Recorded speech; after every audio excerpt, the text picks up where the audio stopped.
Hey, I'd like to welcome you to another episode of Mission Matters. My name is Adam Torres, and if you'd like to apply to be a guest on the show, just head on over to missionmatters.com and click on Be Our Guest to apply. All right, so today I have Lauren Kleeman on the line, and she's a comedy writer and director, and this episode is part of our AFM series. That's our American Film Market series, where we bring you the best of those that participated and attended AFM in Century City, California, Los Angeles, California. Lauren, welcome to the show. Hi, thank you.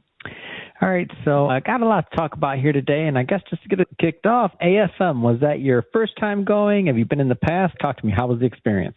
Yeah, so this was my first time at AFM. My friend had gone a few years ago because she's amazing and a go-getter, and she had already made 3 features by the time she was 25. Dang. Yeah. She's my inspiration. I'm tired just hearing that. Go ahead. Yeah, so I knew that she had went. I had just finished the festival run of a proof of concept that I made that I've been trying to get made into a feature. I remembered that she had gone to AFM, learn more about the business side of film, which I am pretty blind to, but I thought this would be a great opportunity now that I had a project to take to AFM. So this was my first year, and I learned a lot. Well, that's amazing, first off, and congrats on taking that step. I mean, I'll speak for myself, it's hard for me to get out of my comfort zone sometimes and do something new, and you're like, so that's awesome that you went. So what was the experience like? I mean, as a first-timer, and I asked this for 2 reasons, by the way. One, I generally want to know how it went. 2, I know there would be some other people that listen to this show that are considering going, and maybe they haven't quite pulled the trigger, or maybe they think you know what I mean? So they can also know how you experienced it. Yeah, definitely. I think for me, I wrote a feature comedy called Trailer Park Queen, and it won Screencraft for Best Comedy. So I knew this was a good project, and I was like, all right, I got something, made my proof of concept, did the film festival circuit, and have been trying to move it to the feature world. And for that, you need a lot of money. So I wanted to go to AFM to learn more about the business side of film. We were definitely in the minority of people there in terms of we were a director and producer going, whereas most people are sales agents, distributors, people with finished films that they're trying to buy or sell. So we were in the minority of saying hey, we have this thing, are you interested? So we didn't know what we were doing, really. I watched a lot. Shout out to YouTube. So glad that that's an option. I watched a ton of interviews beforehand. Me and my producer are very meticulous. We made a spreadsheet. We looked up every company that was going to be there. And then we made a ranking list, from 1 to 5, who would be a good fit for us. Reached out to all of them, tried to get meetings.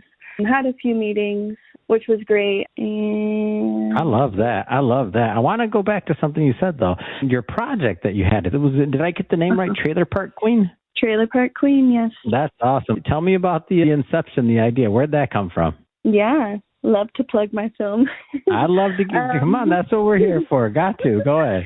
Yeah, it actually came out of a breakup when I turned 28, and I was having to basically restart my life, and I felt like the idea of age also was becoming very prominent to me. I was noticing how much media is about 20-year-olds, and I'm already 28.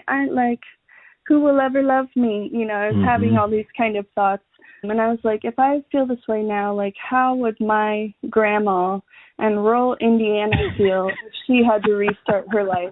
So I took a lot of these elements of growing up in the Midwest, growing up in the country, and if you had a main character, a 60-year-old woman, which we never see older women as protagonists in film. So I was like, I'm already feeling old now. I want to see, where is the representation for older women? So I wrote this film, Trailer Park Queen, about a 60-year-old woman whose boyfriend breaks up with her, and she's going to try and win him back by joining the county beauty pageant. And she inspires all of these other older women to compete in this pageant. And it's the story of self-love, of discovery, it's like a coming of age, but for old women. Wow, that's so creative. And you said you were on the film circuit and for independence. And how did that go? How was just the experience? And correct me if I'm off. I got the impression, was this your first film that kind of you went through the circuit with and things like that? And it was. Am I right on that, by the way? I just want to make sure I understood. Yeah. I would consider this kind of my debut. Wow, what was that like then? That's amazing. Congratulations, number one. Thank you. That's a big accomplishment. Number two, what was that like? Yeah, it's been really great. I had a lot of great support. I raised $10,000 on just by using social media, making silly little redneck that's good. comedy videos. So I had a lot of community support ahead of time in like making the film happen. I do work in film like full time, not as a director, but in other fields. So I'm like, I know the film world, but it was exciting to like be in the director's seat finally. So yeah, it was really good. Like, I think something that was really important to me is that I care a lot about like labor and my crew, and like, we made sure to take care of everyone. And I think as a director, that was really important to me, that like we ran a set in a way that everyone felt like they were listened to, they were heard, and that they could do their thing. Yeah. And then the reception of the film, it's always been really good, especially among the women, the older women who are just so happy to see themselves on screen, to see like exciting older characters who aren't just playing a grandma, who aren't just playing, like, it's getting to see like a rugged older woman in the forefront is always really exciting for people. Oh, man, that's awesome. I love it. This is a great story. And so as you were going to AFM and you're pitching and you're figuring out the next steps of trying to get this project to feature status, what is that part like? Like trying to take that next leap? Obviously, it's kind of almost like, to me, and just visually I'm thinking of it, it's like you hit one level and then you're like, okay, this product has some legs. And now you're like, okay, now I got to get to that next level. What's that piece like? Yeah. Like that's a jump, right? It's a big jump. Yeah, it's quite a big jump. And it is really hard. It feels like approaching Mount Everest, and now I'm like, oh, I see the hill, but I still got to figure out how to climb it. And AFM definitely helped learning some of the tools, learning more about the financial side, about tax incentives, about how important it is to like attach name talent in order to get money, kind of the chicken and egg of like, you need money to get talent, you need talent to get money, learning about pre-sales, distribution, all of these like things that I didn't know a lot about, and I'm still learning a lot about. And I feel like I'm still not sure what the next step is. I'm kind of trying all the different avenues and seeing what works. Yeah, I love it. This is a great story, one that I'm happy to bring my audience. And just so you know, I mean, from me to you, I'm like, I've had some people in this AFM series who they've been going for more years. And I'm just saying this for the audience, but also for you. I'm really excited about your project because what happens is this, and this I'm learning in retrospect, by the way, is I've talked to some people and I've had some people on this show who've been going to FM for 1, 2, 3, 4, 5 years. And what's interesting is the people that stick with it and they go year after year. And by the way, I'm not selling tickets for AFM, just so you know. I don't work for them. They're not paying me. I'm not an affiliate. I just want you to hear like this process that I've learned through doing all these interviews. Like some of the more seasoned directors and filmmakers, like they go year after year, they meet some of the same people, the same distributors, the same buyers, the same like sales agents. And then they go and you see some of the same people, and over time relationships build. And I had this one guy on the other day, and he's finally kind of like hit that next level and that next jump. And he's like, man, he had a couple films that he was doing. One of them took him 9 years, but was it worth it? It was so worth it, because now once he completed that one, now he's getting other projects. He's got some other ideas, and obviously he's always creating, just like I'm sure you are as well. But it took time. It didn't happen like in a year or 2 years. It took him 9. I've had other people, it took 5 years. Another guy, it took 6. And just think about like the breadth of a project. But I'll tell you, on the other end of it, I had this one guy, and it was amazing.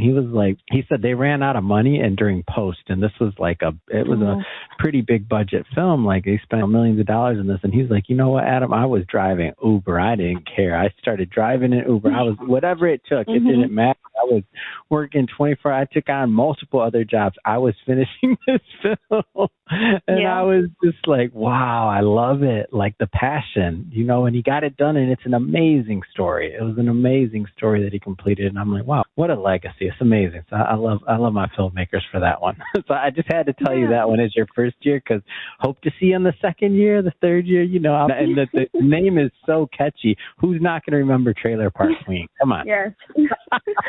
Yes, definitely.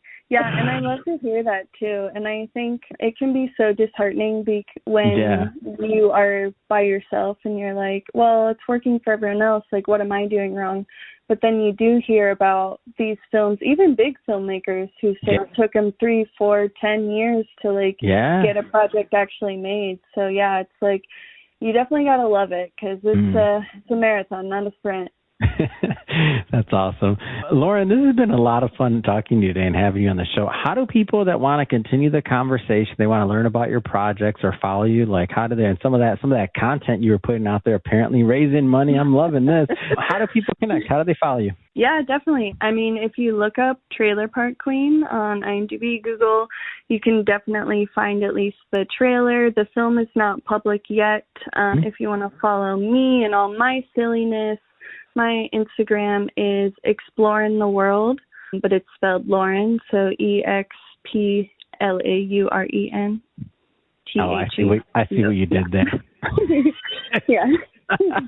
That's awesome. And for everybody listening, just so you know, we'll definitely put the links in the show notes. So you just click on the links and head right on over. And speaking of the audience, if this is your first time with Mission Matters and you haven't done it yet, hit that subscribe or follow button. This is a daily show. Each and every day, we're bringing you new content, new ideas, and hopefully new inspiration to help you along the way in your journey as well. So again, hit that subscribe or follow button. And Lauren, wishing you much more continued success. Congrats on your work so far with Trailer Park Queen, and look forward to hearing more. So thank you.